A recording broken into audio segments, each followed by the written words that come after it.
ভারত নিয়ন্ত্রিত কাশ্মীরে পর্যটকদের ওপর হামলায় ২৬ জন নিহত হওয়ার পর দুই পরমাণু শক্তিধর রাষ্ট্রের সম্পর্ক অবনতির দিকে যাচ্ছে।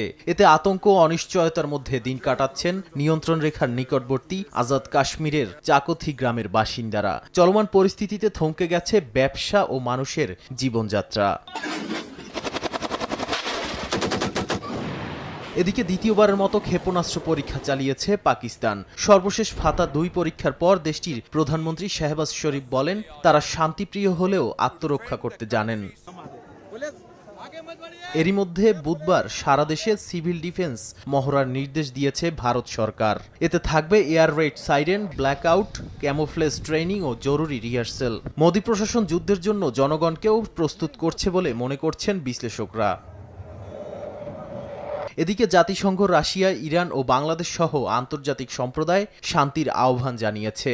জাতিসংঘ মহাসচিব বলেছেন, এখনই সর্বোচ্চ সংযম দেখানোর সময়। অন্যদিকে বিশ্লেষকরা বলছেন, এই উত্তেজনা পাকিস্তানের অর্থনৈতিক পুনরুদ্ধারকে থামিয়ে দিতে পারে।